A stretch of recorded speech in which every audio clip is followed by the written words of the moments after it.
I think we're doing it.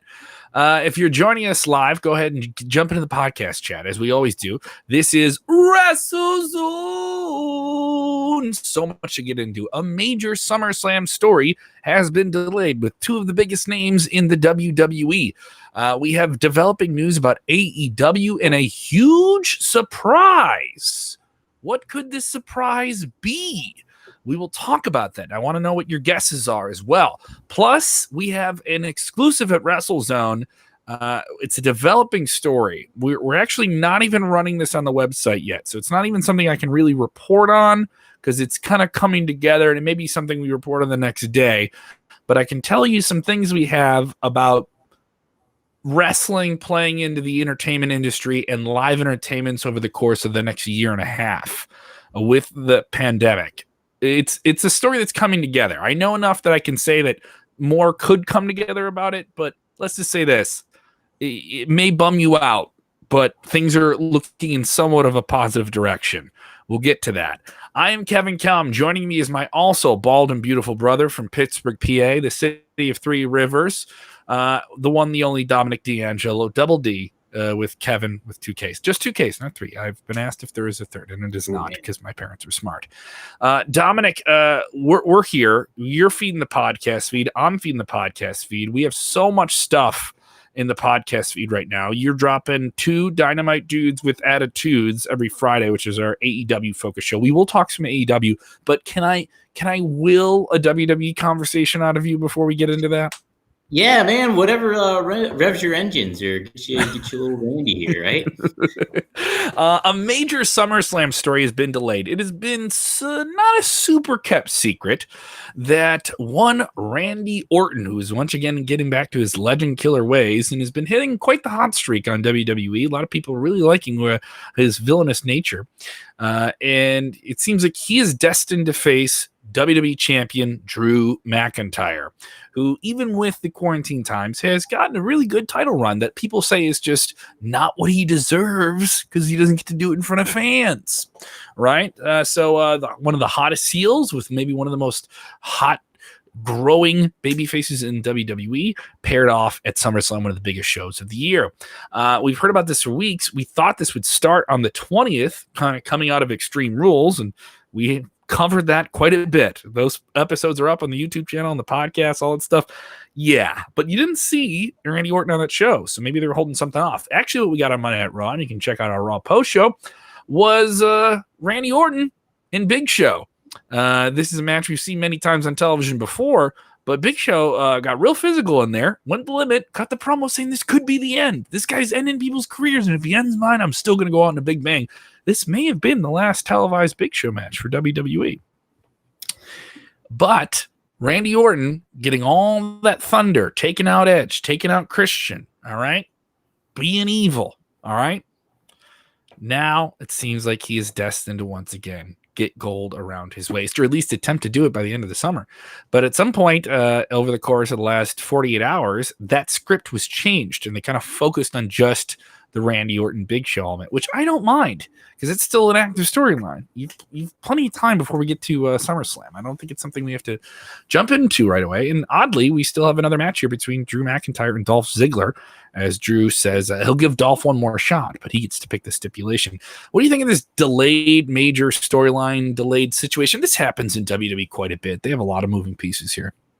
Sure, yeah, and especially with the COVID testing and all that stuff, you really don't know. Like we heard stuff about Apollo Crews and then Flair, which I think probably was the factor maybe in this storyline getting pushed back. Maybe Rick was going to play an element. Maybe Rick was going to play a pretty strong element. Even they teased the week before about like Randy. Yeah, he's been second in Randy for a little while, but they haven't gone full tilt with it, you know. So I agree what they're going for. So I could imagine that kind of playing more of a factor into maybe Drew getting involved or something to that effect. So maybe that kind of tabled it for a little bit. But yeah, it's like, you know, you're right. There's still some time for SummerSlam. And, I mean, if you're WWE, you're keeping your fingers crossed that people tune back in after to see the follow-up to all the horror show there.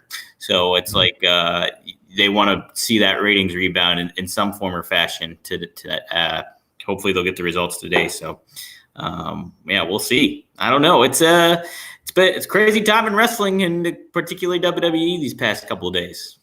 Yeah, especially these past couple days. I thought there was some excitement going into Extreme Rules. They did have some attractions on it. It just, as we kind of covered, it was an overbooked mess. There was a lot of strong performances on the show, but it was just something where they tried some really big high concept stuff. Way too much of it on one show.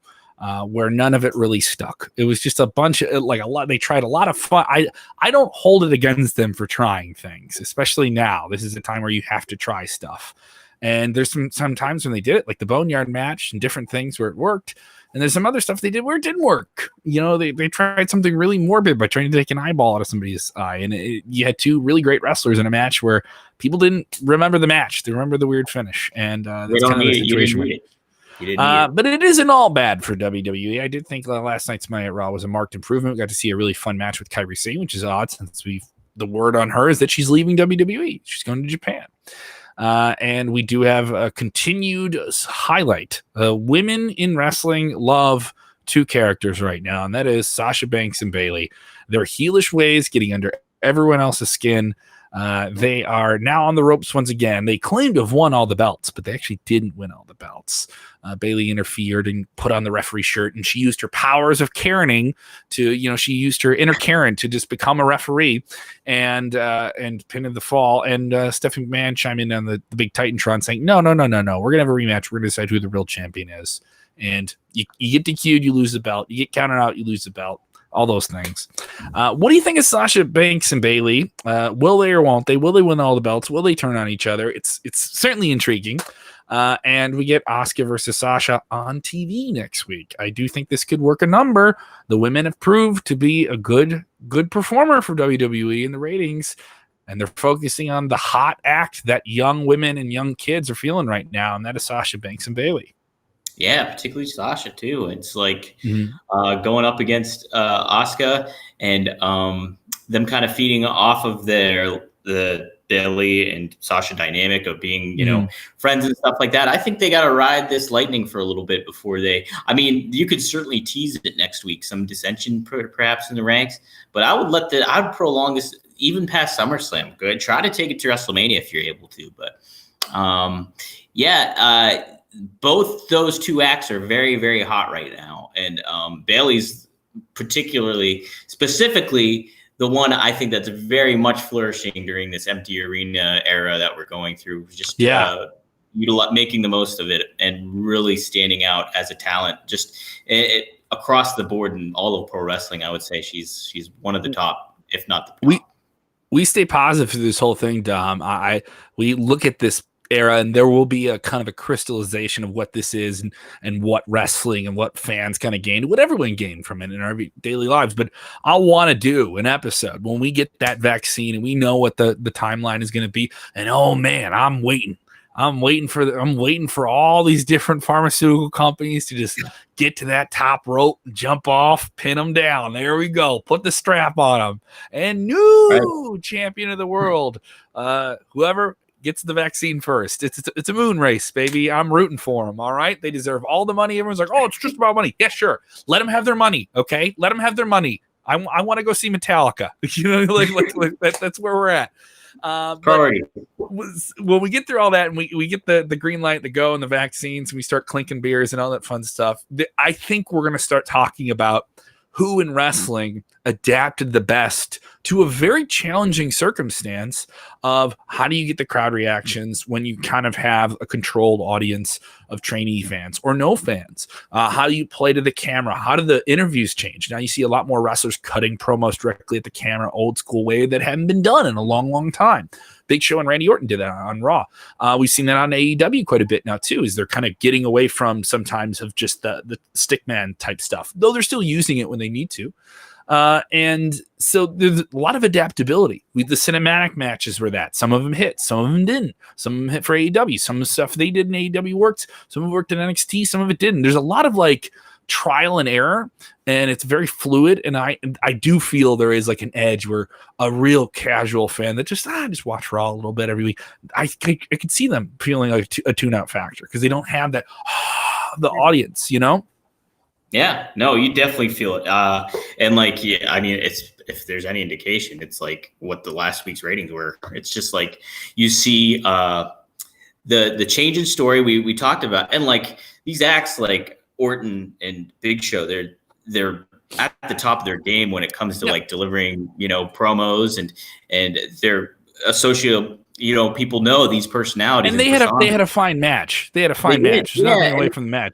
And if that's Big Show's last match, that's not a bad match to go out on, too. No, it isn't. And honestly, I don't think it will be. I feel like he'll be on the shelf for a very long time, I'd imagine, and then they'll bring him back. He's one of those lifer guys. He's one of those lifer guys. If they get to do a big show, for lack of a better phrase, he's one of those lifer guys where if they get to do a big show in a major city and green light go, and here's all hypothetical, every wrestler with blood in their veins is going to want to be on that show. And I don't know. I don't care who you are. Like, whatever that situation is, it will be huge. You could it could be the first show they get to do is a SmackDown. Everybody's going to be on that. Everybody in the grandmother is going to want to be on that show, and Big Show would be one of those guys. So that's neither here nor there. Oh yeah, no, that's and like, my point being though is like these acts, they're been around forever. So, and like you said earlier, we've seen Big Show and Orton. We've seen that match plenty of times, and it's going to be a matter of time. Like, what will this be an indicator of tonight once we get the ratings in and everything like that? WWE's the whole world's in a unique spot, but WWE right now, since they've been riding the wave since the pandemic has started, it's been very fascinating to see the ups, the downs, and where the unknown. And there's been some incredible ups. There's been some like huge ups. WrestleMania was a wildly successful weekend for them, with social media numbers and engagement. And you could certainly parlay that into they put the show on pay-per-view and really pushed pay-per-view this year. And I think things have cooled. AEW had some big ups, some big downs. So they've experienced the same things here. We're going to get into that developing story I have about the entertainment world and live events and how that plays into WWE. Some exclusive things that we've learned that we can't put on the website yet, but I don't mind discussing it with our podcast listeners because it's sort of hypothetical and it is coming together. We could learn something by the end of the day. So just press time. You can't go with it full force. So why am I talking about it? Because I think it's worth talking about with you. We will get to that, and your comments will drive that. Before we do, though, AEW scored the ratings win, got the demo win. 3 weeks in a row, NXT got them. Some fun competition on Wednesday nights. Great stuff from NXT. Great stuff from AEW. Overall, I'm pretty happy with both shows right now. They're doing some exciting things. But Jon Moxley, the AEW champion, was in action for the first time in weeks, defeating Brian Cage in controversial fashion. But it's always about what you're doing next, right? You can't stand still. Can't stand still, Dominic. He's teasing on social media today that there's a big surprise on this week's AEW. Tell me more about this. Yeah, so he did an interview with Dan Le Batard of ESPN, and he was the closing interview, I believe, of the show. And so Moxie's kind of, talking in his normal Mox fashion. So he's like, thought of the moment, kind of, and just I've done a conversation with him for 20 minutes, and there was just things that he said. I was like, okay, there was a lot of like, I don't know if you're supposed to say that just yet. Like, you got a couple of those. Well, that's kind of what happened. Is he pretty much like he went from talking about like substance abuse in earlier generations of wrestlers and how that's not the norm anymore so far. And then he kind of went just right into promotion mode and said like, hey, this is going to be so AEW Dynamite. He's like, I don't want to spoil nothing for you, but I will tell you this. Dynamite is going to be, there's going to be a big surprise on Dynamite this week. And then he said that hardcore fans essentially will really appreciate it that have been following wrestling around the world kind of thing. And then he said casual fans will be more on the lines of like seeing this absolutely amazing match. So he left a little dangling carrots there, to say the least. But there is one thing that's there. Does he have a match announced for Dynamite this week? He doesn't. No, it's true. But then he says that there's a match that they're going to really like. Are we led to believe a lot of different things here? All right. My name is Kevin, but I'm becoming a guy named Mark right now. He's saying there's a match. There's a big surprise. something hardcore fans will respond to. Anyone who's been following the news, they'll respond to it as well. So is this a celebrity involvement? Is this turned into a match? What is that? Yeah. He said too, what did he say? He used a particular phrase about saying like, it's something, he was really excited about hearing when he got news of it too. So it must be, so that's something else to kind of think about. I would imagine it's some sort with of AEW, there was the pressure on them of who do they get to jump over, who's coming over, who's a free agent.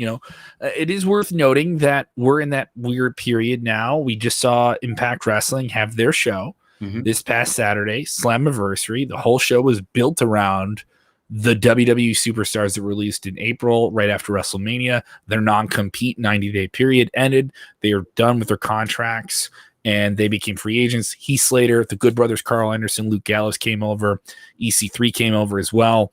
So you had a handful of guys come over. Motor City Machine Guns, they're no longer with Ring of Honor. So is that kind of what we're alluding to now? Because there's a couple of guys that are available there that could potentially show up on Dynamite now and are free of that contract period.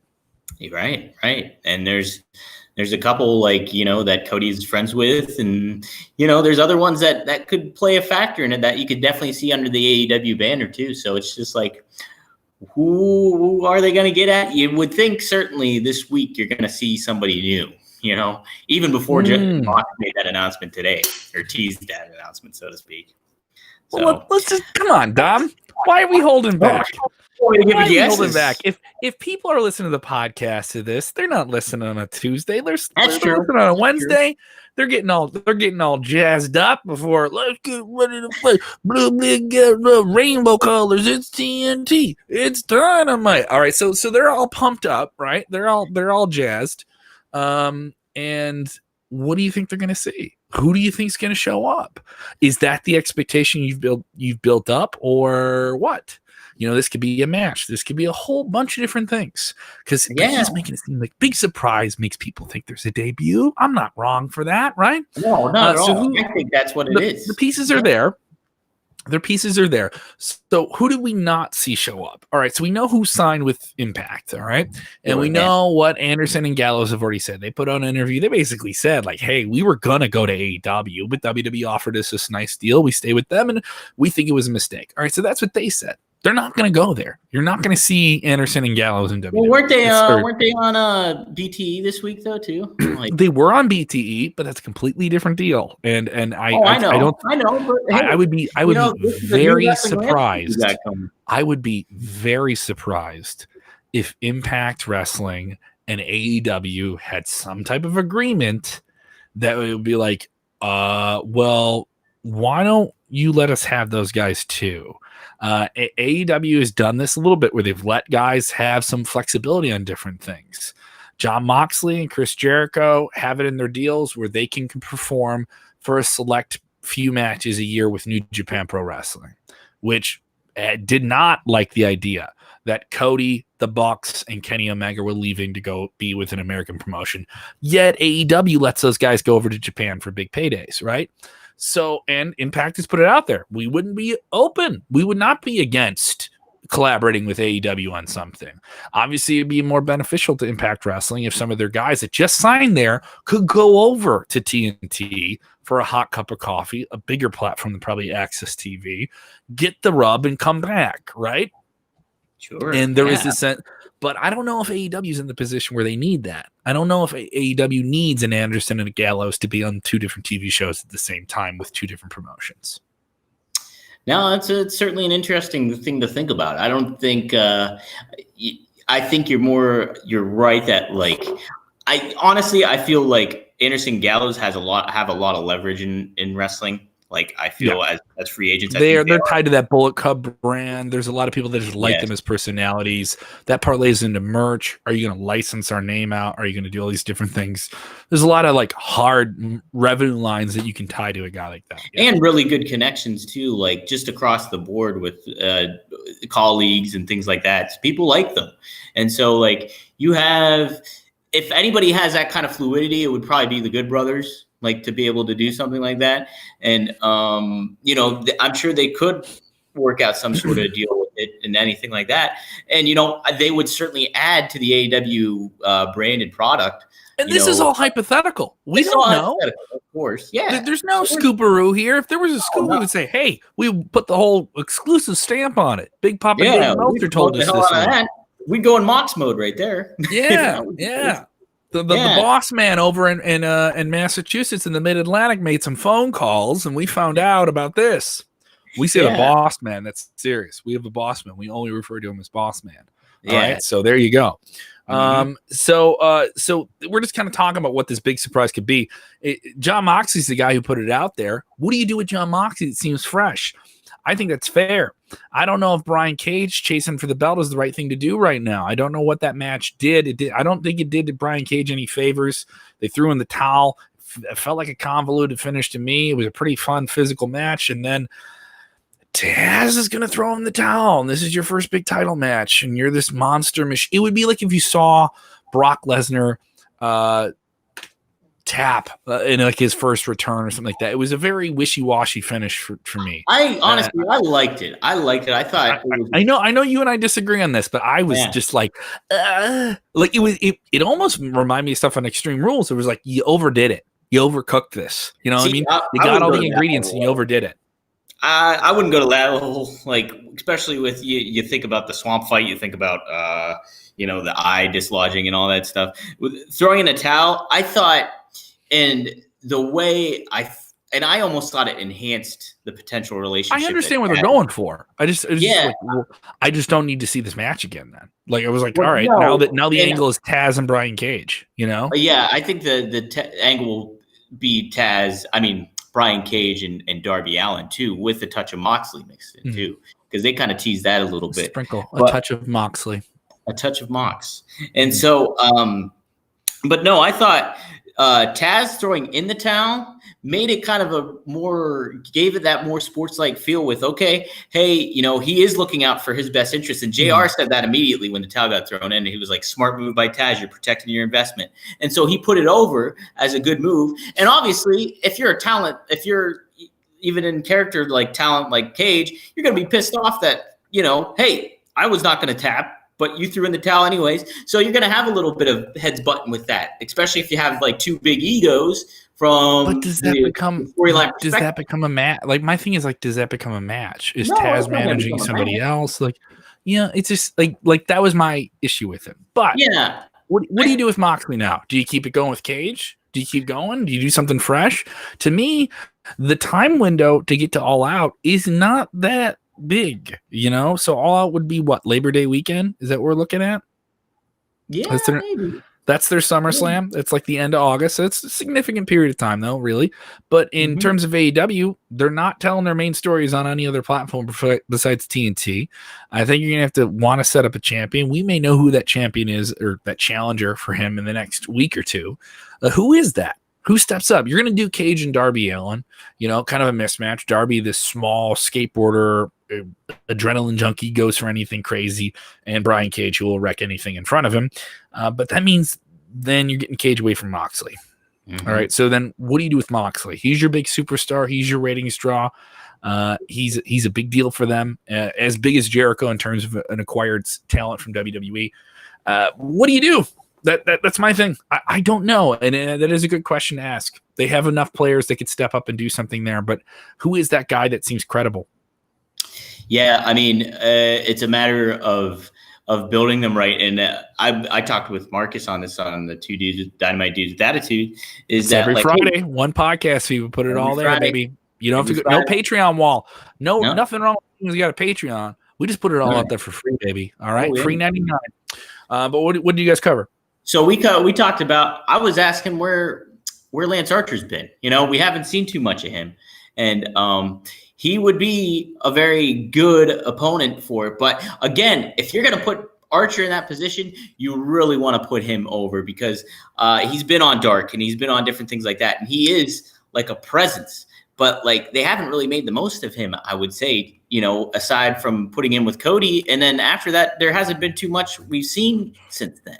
So yeah, but it's nature of the beast, though. There's also going to be haves and have-nots. There's also too, I will say, MJF has been making teases on Twitter too, saying that hey, not my champion. So I could very much see it going in the route of MJF. I think MJF and Moxley that'd be a real marquee match.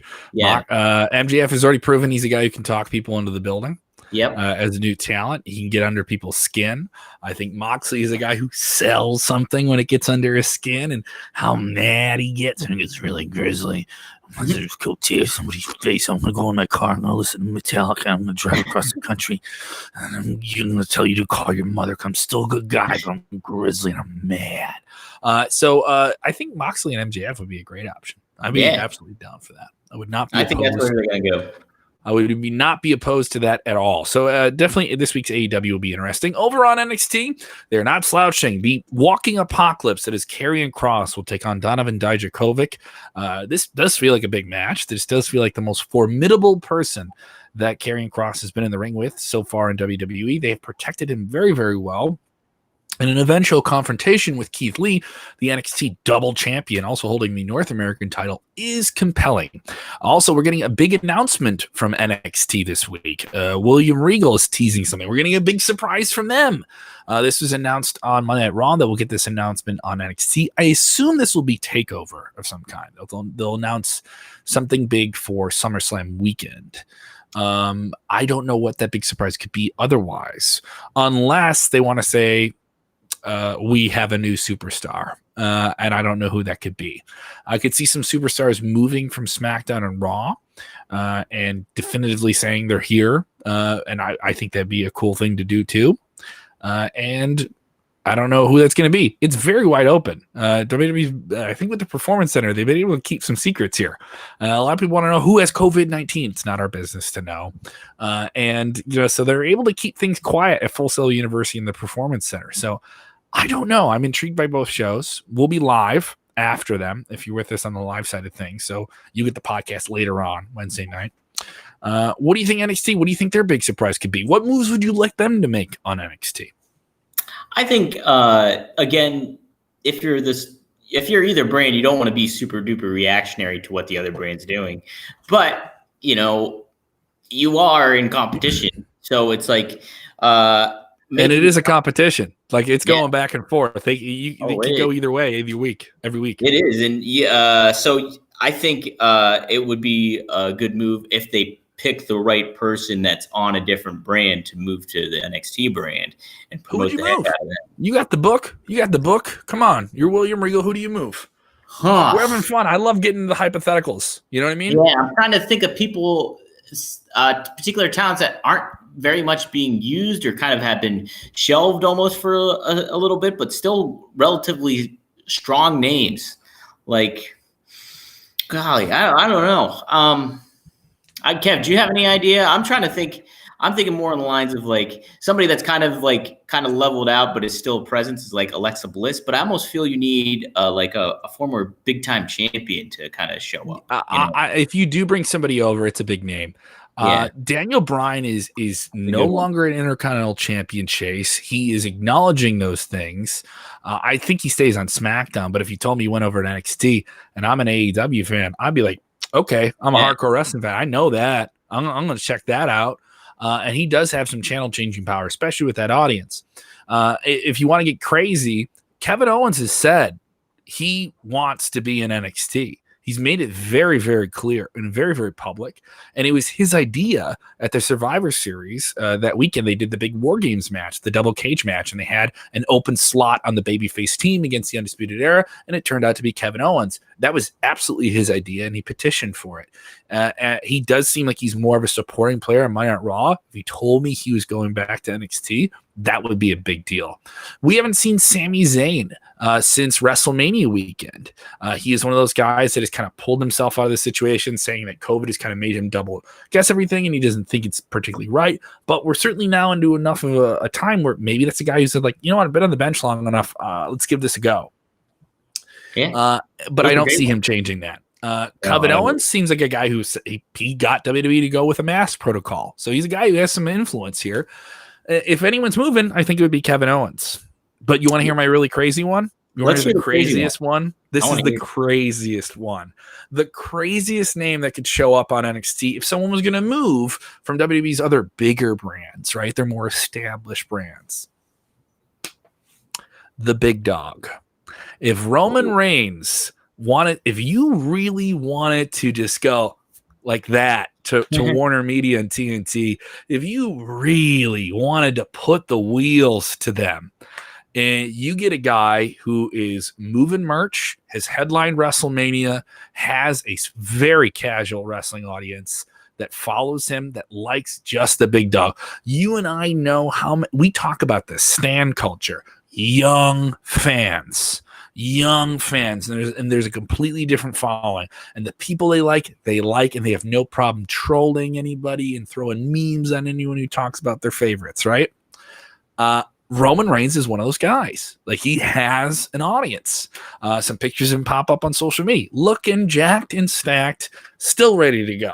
Okay. Yeah. I think the biggest curveball WWE could throw at AEW, as if it wasn't just having NXT go up against them head to head on Wednesday nights, would be we're gonna get one of our biggest names on your show and we're gonna put them up against you. And now it's like, you know what I mean? Like, that would be a big name. I don't think it's going to be happening. That's the most hypothetical. If anyone's moving, I think it'd be Kevin Owens. I do think it would be Kevin Owens. I do think he's a guy who likes the challenge of doing those things, likes that type of environment, and he has a certain luster on him that maybe the other NXT guys don't have, in terms of he can pivot. He knows how to frame a long promo to the camera and get those kind of, like, not to say NXT isn't capable of doing those things. NXT just doesn't do that. It moves a lot quicker. They're playing for the quarter hours and different things like that, especially when they know their competition. Owens could do both, and I think he would be the most dynamic guy. But if they had Roman Reigns on NXT, I think it would really be a big deal. Like, if that happened in your AEW and you're like, what's your reaction? If you're in the war room with AEW and you hear that Roman Reigns is on the other channel head to head with you, what's your reaction? We're hypothetical. We're just throwing everything at the wall. I'd be like, I just said you don't want to be reactionary, but that's like, Roman Reigns is like a huge ass star. So I mean, it's on the level of, like, that would be like a moment that WWE would be highlighting, like, Cena returning at the Royal Rumble that 1 year. Like, but the thing is, now with no fans, it doesn't. With no fans, I say do it. Pull the trigger. Because let's say, we get a vaccine by the end of the year and all these different things, and we can go out there and have live attractions and stuff like that. I think that, I don't think it's a bad idea.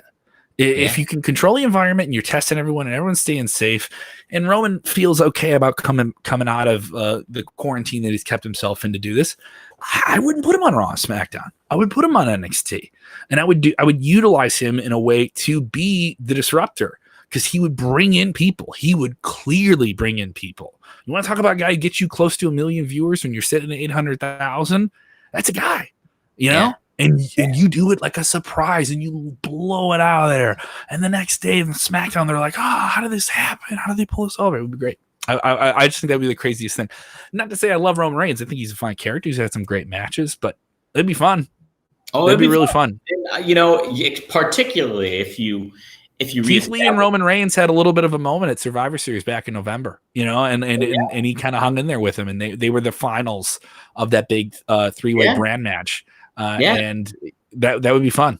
It would be a lot of fun. And, like you kind of just like he showed that picture of him being jacked on Instagram or whatever. And you reestablish his look, get rid of like what we're used to seeing. If they really pulled the trigger, went all out with Roman Reigns, obviously he's going to make some waves either way, but that would really put an exclamation point on everything. If you're just tuning in, don't say that the guys in WrestleZone said that Roman Reigns is showing up at NXT. We were just throwing darts at the wall, okay? We're just throwing darts at the wall. Calm down, all right? I don't want anyone running off with that. Okay, I do have this story, and this is something I will say is developing. And this does affect the world of entertainment, which pro wrestling is involved in. Obviously, WWE and AEW are the two major companies still producing content. There are independent wrestling promotions trying to produce shows in COVID-19. We know that Paradigm Pro Wrestling in Indiana will present a show this weekend called Heavy Hitters 2. That will be an indoor event. GCW on the East Coast has presented some events. And obviously, AEW has had fans at the Daily Center where they're doing shows, but they haven't made a big deal out of it. It's been private and this and that. And WWE has made no mention of it recently, but it's been known that they want to do an event with fans, but they want to do it when they know they can do it. So this is where we're at. There is no vaccine. There is no antibody treatment. And a lot of people question whether, in the United States, you can't even travel to Canada, let alone Europe right now. So that's affected the careers of international travel, all these different things. So how does it parlay into the rest of the entertainment world? No major live events could be going down in terms of festival size events. We're talking like over 10,000 people. In the eyes of some entertainment executives. A Consequence of Sound, which is a popular rock music and entertainment blog, reported on this. And they spoke with one of the founders of Lollapalooza, and he kind of advised them and said, like, even if there is a vaccine, there's going to be like this post-germ economy bump where you'll see people want to go somewhere, but there will still be this sense of a big chunk of people are not going to be comfortable until they kind of know, all right, the vaccine works and we're actually out of it.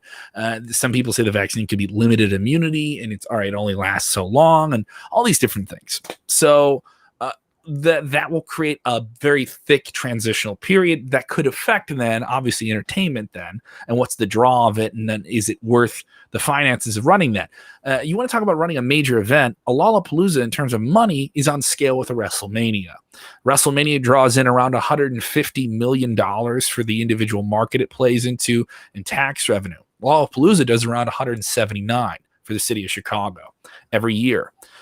So you're talking about all those different events, all those logistics, which are based on scale of the amount of people you think are going to come in. So that's a long time from now. It's a very, very long time from now. And these numbers and kind of this industry responding to it, this involves major ticketing companies, major companies that run arenas coast to coast, companies that are involved in major festivals, major events. More than a few of them are dealing with the idea that we're not running until 2022, which is I don't like saying that. I don't like saying it. I don't like kind of coming to that reality. But there's plenty of people that have kind of looked at that as a reality, especially now that we couldn't get where Europe was, specifically in the United States. We couldn't get where Europe was. And in Europe right now, they're in a position where the United Kingdom is going to experiment with the idea of doing live events indoors and a very limited scale, very select events. And it's going to be interesting.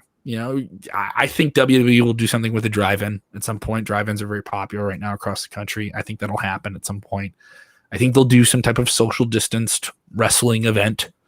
How and what way that will be done and how safely it'll be done, when it'll be done, I don't know. That's once again hypothetical and speculative, but this story is developing.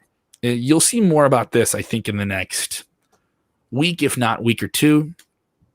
And there's some events that are kind of pushed into in terms of touring. Another notice thing is like, hey, have you bought any concert tickets recently, Dominic? You bought any concert you were looking forward to going to? Yeah, I was gonna go to actually Fozzy. They were scheduled. Right? Yeah, they were gonna. He announced a tour for like what, near the end of the year, right? They're doing. Yeah, he's gonna try to tour. So there are some people that are still. Mm-hmm. Yeah. So there's some people that are still booking stuff near the end of 2021 out of hope, that there will be some type of clearance, an antibody, or it'll be treated well, or it'll be contained. All these different things. Some people are being very hopeful and still booking things. I can tell you music-wise, these are large-scale events where you're trying to play to 15 to 10,000 people every show, if not 20 or 30,000 people if you're playing, stadiums. All those summer shows obviously got pushed back to next year. This would then eliminate all of them. Specifically with the major ticketing company, Ticketmaster, especially with Live Nation, they've changed their policies on how you can cancel your tickets and get your refunds and different things like that. So if a show isn't canceled and it's postponed, it affects the refund rates. So there's a business factor to it as well. So if that's true, everything that got postponed to next summer, what happens there? So we're looking, we're supposed to have WrestleMania in Los Angeles in the spring of 2021. And, we talked about this a while ago, even back in April, that the mayor of Los Angeles isn't okay with the idea of having large scale events until the fall of 2021. Now that was April. And look where we are now. So it is a very challenging time for anyone in the entertainment industry, specifically in the live event side. It's been challenging for us too, so to cover this.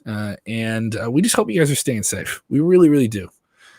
This isn't a joke anymore. And, hopefully you're wearing your mask and you're doing your social distancing. We're not telling anyone you can't go out, but, don't jump into a huge pile of people here at this point. This isn't like, hey, come on, life's going to be different. And if you don't want to accept it, well, I don't know what to tell you, So that is what I've heard.